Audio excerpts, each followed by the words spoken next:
हाँ जी, आज हम एक्सरसाइज 5B करेंगे क्लास 6 का, और बुक का नाम हमारे पास है न्यू काउंटडाउन मैथ है और सेकंड एडिशन है, ठीक है, ऑक्सफोर्ड का कोर्स है। हाँ जी, आज हम जो क्वेश्चन इसका कर रहे हैं, क्वेश्चन नंबर 1 कर रहे हैं, जिसमें आपने ये बताना है कि कुछ स्टेटमेंट आपके पास गिवन होंगे और आपने ये बताना होगा कि क्या ये ट्रू हैं या फॉल्स हैं, ठीक है। हाँ जी, state whether the following true and false, आपने ये बताना है कि ये ट्रू है या फॉल्स है। इनको सबसे पहले आपने सॉल्व करना है। ज़ाहिर है कोई चीज़ ट्रू होती है या फॉल्स होती है, उसके लिए आपने उसको देखना है, यानी सॉल्व करना है कि अगर ये ट्रू है तो क्यों ट्रू है और अगर फॉल्स है तो क्यों फॉल्स है, ठीक है। अब हम इसके क्वेश्चन की तरफ आते हैं। क्वेश्चन नंबर 1 है, पार्ट 1 है कि -12 plus 15 is equal to 15 plus और ब्रैकेट में है -12। अच्छा, एक चीज़ मैं आपको यहाँ पे बता दूँ कि साइन किस तरीके से आपने देखने हैं। प्लस प्लस होता है plus, plus minus minus, minus plus minus और माइनस माइनस प्लस, ठीक है। यानी कि सेम साइन, सॉरी, ऐड और ऑपोजिट साइन सब्ट्रैक्ट, ठीक है। हाँ जी, ये वाली चीज़ आपने माइंड में रखनी है। अब जो पहला क्वेश्चन है इसका कि -12 plus 15 is equal to 12 plus -12। अब यहाँ पे देखें प्लस माइनस यानी ऑपोजिट साइन है, तो ये क्या होगा, ऑपोजिट साइन है तो माइनस होगा। 15 में से 12 को आपने सब्ट्रैक्ट करना है तो ये 3 आ गया। साइन आपने वो यूज़ करना है जो बड़ी अमाउंट के साथ, यानी बड़ी जो आपके पास वैल्यू होगी उसके साथ जो साइन होगा वो यूज़ करना है। तो 15 बड़ा है, इसके साथ प्लस है, ये हमने प्लस लगा लिया। हाँ जी, अब यहाँ पे देखें 15 प्लस माइनस, अब यहाँ ब्रैकेट के बाद अगर प्लस है तो अंदर साइन चेंज नहीं होगा, आपने -12 लिखना है। +3 और ये भी आ गया +3, दोनों का आंसर क्या हो गया, सेम आया है, सेम हो गया है, तो ये आपके पास आ गया ट्रू, ठीक है। हाँ जी, नेक्स्ट आपके पास है कि 3 प्लस ब्रैकेट में है -5 इज एन इंटीजर। आपने ये बताना है कि क्या ये इंटीजर है, यानी सेकंड में हम सॉल्व कर रहे हैं 3 प्लस -5, ठीक है। तो आप कैसे सॉल्व करेंगे, 3 यहाँ प्लस है, ठीक है, प्लस है तो अंदर साइन चेंज नहीं होगा, तो ये आपके पास क्या आ जाएगा -5। तो ये आ गया, ये प्लस का है, प्लस माइनस माइनस, यानी जो ऑपोजिट साइड है ये माइनस हो रहे हैं। 5 में से 3 को निकालेंगे 2, और जो बड़ा है वो 5 है, उसके साथ माइनस है तो यहाँ हमने माइनस लगाया, तो -2 क्या है कि इंटीजर है, ठीक है। तो ये भी हम लिखेंगे कि ये भी ट्रू है। बात समझ आ रही है। आपने इस तरीके से उनको क्या करना है कि सॉल्व करना है, जैसे ये मैं सॉल्व कर रही हूँ, बिल्कुल सेम इसी तरीके से आपने रफ में सॉल्व करना है और देन आपने ट्रू एंड फॉल्स लिखने हैं, ठीक है। क्योंकि ये आपका कॉन्सेप्चुअल आते हैं, इनकी जगह पर कुछ और भी, जो ऑक्सफोर्ड का कोर्स होता है उसमें ज़्यादातर कॉन्सेप्चुअल आते हैं। जस्ट आपने क्या करना होता है कि कॉन्सेप्ट लेना होता है, ठीक है। तो अगर आपको इनका कॉन्सेप्ट होगा तो देन आप ट्रू एंड फॉल्स को ईजिली बता सकेंगे। इसलिए वीडियो को स्किप मत कीजिएगा, एंड तक जरूर देखिएगा। और अगले क्वेश्चन को सॉल्व करने से पहले अगर आप मेरे चैनल पर नए हैं और अभी तक मेरे चैनल को लाइक और सब्सक्राइब नहीं किया तो काइंडली मेरे चैनल को लाइक और सब्सक्राइब कर दें। और अगर आपको मेरी वीडियोस अच्छी लग रही हैं और समझ आ रही है आपको और कुछ फ़ायदा हो रहा है, आपको लग रहा है, तो मेरी वीडियो को ज़्यादा से ज़्यादा शेयर करें अपने फ्रेंड और फैमिली के साथ, और लाइक और सब्सक्राइब करना मत भूलिएगा। हाँ जी, अगला देखेंगे प्लस, तीसरा है कि 5 है प्लस और ब्रैकेट में -5 है, इज एन पॉजिटिव इंटीजर। आपने ये बताना है कि क्या ये पॉजिटिव इंटीजर है, तो हम इसको चेक करते हैं। 5 प्लस -5, तो ये आ गया 5, ब्रैकेट के बाद क्या है, प्लस है। जब प्लस है तो मैंने आपको पहले भी बताया है कि अगर ब्रैकेट हो और उसके जो से पहले, ब्रैकेट से पहले अगर प्लस का साइन हो तो अंदर साइन चेंज नहीं होता, तो ये आपके पास -5 ही आएगा। ये हो गया 0, तो 0 जो होता है ये कैसा नंबर होता है, ये हमारे पास न्यूट्रल नंबर होता है, ठीक है। न्यूट्रल का क्या मतलब है, ना ही ये पॉजिटिव होता है ना ही ये नेगेटिव होता है, ठीक है। तो इसका मतलब है कि ये है फॉल्स, क्योंकि ये इंटीजर पॉजिटिव इंटीजर नहीं है। इंटीजर तो है लेकिन पॉजिटिव इंटीजर नहीं है। अगला है -39 प्लस और 14 इज इक्वल टू 14 - 39। अब इसको हम चेक कर लेते हैं, 4 वाला, -39 प्लस 14 और 14 - 39।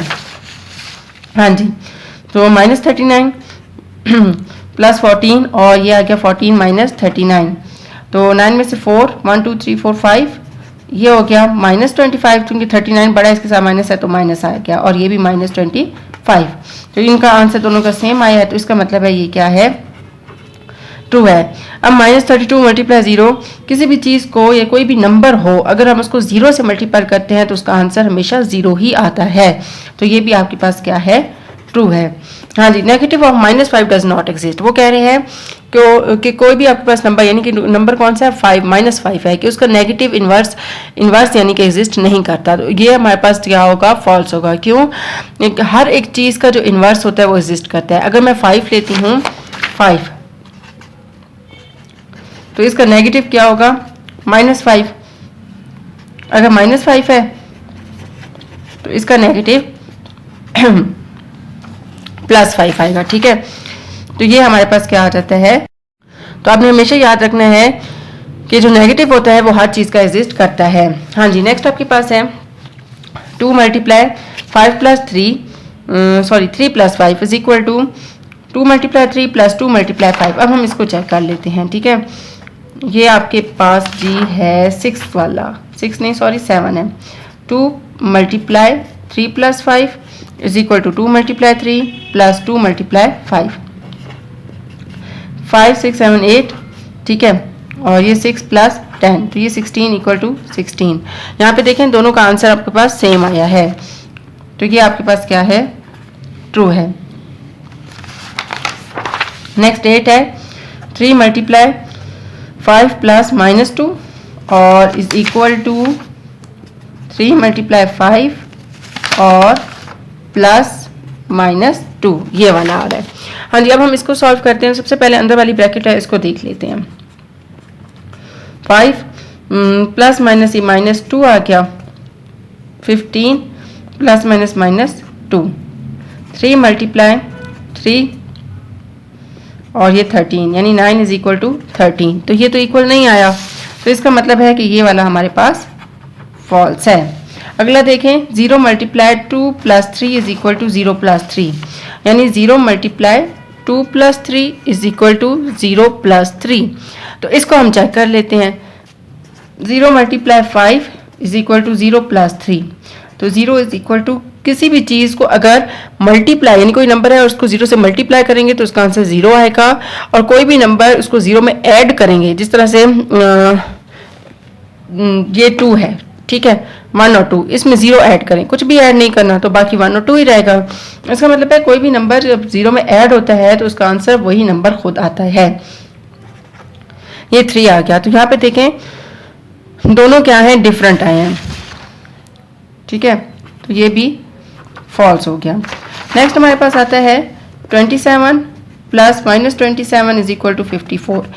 तो -27 इज इक्वल टू 54, एक प्लस का एक माइनस का है, तो ये आपस में कट हो गए, 0 इज इक्वल टू 54। तो इसका आंसर भी आपके पास सेम नहीं आया, तो ये भी आपके पास क्या है, फॉल्स है। ठीक है, हाँ जी, ये आज हमने ट्रू एंड फॉल्स किए और मैंने आपको समझाने की कोशिश की है कि आपने इनको किस तरीके से सॉल्व करना है। ठीक है, हमेशा याद रखिएगा, एक दफ़ा फिर मैं 0 वाला कॉन्सेप्ट आपको दे रही हूँ कि जब भी कोई नंबर होता है और इसको 0 से मल्टीप्लाई किया जाता है, ठीक है, कोई भी नंबर है, जिस तरह 2 है, 3 है, 4 है, 5 है, अप टू सो ऑन, जो मर्जी नंबर है, ठीक है, और इसको हमने 0 से मल्टीप्लाई करना है तो उसका आंसर हमेशा 0 ही आएगा। लेकिन अगर कोई नंबर है और उसको 0 में ऐड करना है तो हमेशा आंसर वही नंबर खुद आएगा। ठीक है, इसको मिक्स नहीं करना आप लोगों ने। ठीक है, और जो 0 होता है वो बेसिकली क्या होता है कि न्यूट्रल होता है, ना ही 0 पॉजिटिव होता है ना ही वो नेगेटिव होता है। ठीक है, और इसमें हमने क्या मेन पॉइंट पढ़ा है, हमने ये पढ़ा है कि नेगेटिव ऑफ -5, हमेशा याद रखिएगा कोई भी नंबर है अगर वो पॉजिटिव है तो उसका नेगेटिव भी एग्जिस्ट करता है, अगर नेगेटिव नंबर है तो उसका भी नेगेटिव एग्जिस्ट करता है। ठीक है, तो हर एक चीज़ का जो नेगेटिव होता है वो एग्जिस्ट करता है। ठीक है, तो यहाँ वो कह रहे हैं कि डज नॉट एग्जिस्ट, तो इसका मतलब है कि ये वाली हमारे पास स्टेटमेंट फॉल्स हो गई है। ये मैंने आपको करके भी दिखाई है। ठीक है, वीडियो को आखिर तक जरूर देखिएगा, बाबा कह रही है, और इनकी प्रैक्टिस जरूर कीजिएगा डिफरेंट वर्कशीट्स लेके। अगर आप चाहेंगे तो मैं यहाँ पर डाल दूंगी डिफरेंट किस्म के क्वेश्चन जिनको आप सॉल्व कर सकते हैं। ठीक है, तो इस तरीके से आपने इनकी प्रैक्टिस करनी है और मुझे फीडबैक ज़रूर देना है कि आज की वीडियो आपको कैसी लगी, या अगर आप किसी टॉपिक पे समझना चाहते हैं तो वो भी आप मुझे कमेंट बॉक्स में बता सकते हैं। इसके अलावा मुझे आप इंस्टा और फेसबुक पे भी फॉलो कर सकते हैं।